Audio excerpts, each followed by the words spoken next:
وہ منقبت سنا دے۔ باب الخزائی کہتے ہیں کہ میں سراپا ادب بن کے کھڑا ہو گیا اور میں نے امام عالی مقام کی منقبت کو پڑھنا شروع کیا۔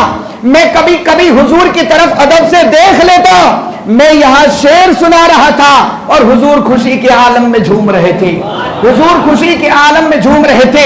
جب کلام پڑھنے والا کلام پڑھ کر کے سنائے تو شامعین خوش ہو کر نذرانہ بھی دیتی ہیں، تو انہوں نے بھی آقا حسین کی شان میں حضور کو کلام پڑھ کے سنایا۔ باب الخزائی نے کہا جب میں نے قصیدہ مکمل کیا، منقبت مکمل کی، تو رحمت عالم کا دریائے کرم جوش میں آیا، سرکار میرے قریب تشریف لائے، چہرے پہ ہاتھ پھیرا، صرف چہرہ ہی نہیں پورا بدن نورانی ہو گیا، پورا بدن نورانی ہو گیا۔ اور اس کے بعد میرے آقا جو نورانی عبا خود پہنے ہوئے تھے اپنے جسم شریف سے اتار کر آقا نے مجھے پہنا دیا، اور یہی وہ عبا ہے جو تو دیکھ رہا ہے۔ تو بیٹے محبت حسین میرے لیے نجات کا ذریعہ بنی، محبت حسین میرے لیے نجات کا ذریعہ بنی، یہی محبت میرے کام آ گئی، ورنہ دنیا میں میرا کیا حال تھا تو نے دیکھا۔ تو اگر امام عالی مقام کی محبت میں، اہل بیت کی محبت میں، صحابہ کی محبت میں ایمان سلامت لے کے اگر کوئی چلا گیا تو لاکھ گناہگار سہی، لاکھ خطا کار سہی، اگر ان کی محبت میں دنیا میں مچلا ہے تو دنیا میں بھی سرخرو ہے، قبر میں بھی سرخرو ہے، حشر میں بھی سرخرو ہے۔ لیکن ایسے نہ بننا جو صحابہ کی آڑ لے کر اہل بیت کو برا کہیں، وہ بھی نہ بننا جو اہل بیت کی آڑ لے کر صحابہ کو برا کہے۔ ہم نہ رافضی ہیں نہ خارجی ہیں، ہم سنی ہیں، ہم سنی ہیں، اور ہم حسینی سنی نہیں۔ مجھے بولنے میں بھول نہیں ہوئی، میں نے یہی کہا ہے، ہم حسینی سنی نہیں، ہم پکے حسنی حسینی سنی ہیں۔ نہ ہم امام حسن کو چھوڑیں گے، نہ ہم امام حسین کو چھوڑیں گے۔ تو جس یزید سے امام حسین نے جنگ کی وہ یزید ہمارے جوتے کی ناک پر ہے، اور جس امیر معاویہ سے امام حسن نے صلح کی وہ امیر معاویہ ہمارے سروں کے تاج ہے، کیونکہ ہمارے ہاتھ میں یہ بھی دامن ہے، ہمارے ہاتھ میں وہ بھی دامن ہے، کیونکہ ہمارے امام نے سبق یہ دیا ہے کہ اہل سنت کا ہے بیڑا پار، اصحاب حضور نجم ہے اور ناؤ ہے اطرت رسول اللہ کی، نجم ہے اور ناؤ ہے اطرت رسول اللہ کی۔ تو یہ صلہ محبت رسول کا، یہ صلہ محبت حسین کا، یہ صلہ محبت اہل بیت کا۔ اور جس نے امام حسین سے دشمنی کی، امام حسین سے جس نے عداوت کی، تو اس کا کیا انجام ہوا؟ حضرت ملا معین الدین کاشفی رحمت اللہ علیہ اپنی کتاب روضۃ الشہداء میں نقل کرتے ہیں کہ حرم کعبہ میں، حرم شریف میں علماء اور مشائخ کی ایک جماعت بیٹھی ہوئی تھی کہ اتنے میں ایک آدمی آیا، اس کے چہرے پہ نقاب تھا، اور اس نے آ کر خانہ کعبہ کا طواف کرنا شروع کیا۔ اور خانہ کعبہ کے طواف کرنے میں وہ کوئی دعا نہیں پڑھ رہا ہے، بلکہ اس کی زبان سے یہ نکل رہا ہے کہ مولا مجھے بخش دے، لیکن میں جانتا ہوں تو مجھے نہیں بخشے گا۔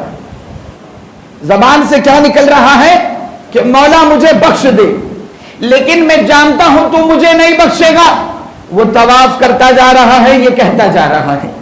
حرم شریف میں بیٹھی ہوئی علماء کی جماعت نے جب اس کی یہ کیفیت دیکھی تو اس کو بلایا اور کہا کہ مومن کو اللہ کی رحمت سے نا امید نہیں ہونا چاہیے۔ اللہ فرماتا ہے لا تقنطوا من رحمت اللہ، کہ اللہ کی رحمت سے نا امید نہ ہو۔ یہ تو کیسی دعا کر رہا ہے؟ ایک طرف تو کہہ رہا ہے کہ مولا مجھے بخش دے، پھر پلٹ کے کہتا ہے کہ میں جانتا ہوں تو مجھے نہ بخشو، تو مجھے نہ بخشے گا۔ تو معاملہ کیا ہے؟ راز کیا ہے؟ اس انداز پہ دعا کیوں کر رہا ہے؟ تو اس آدمی نے چہرے پہ نقاب ہے، صاف گوئی سے کام لیا، اور وہ کہتا ہے اے علماء پہلے میرے حال کو سمجھ لو، پہلے میری کیفیت کو سمجھ لو، پھر غور کرنا کہ میں کیا کہہ رہا ہوں۔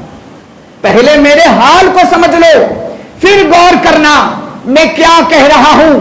تو اس نے قبول کیا کہ میں ان کربلائی ظالموں میں سے ہوں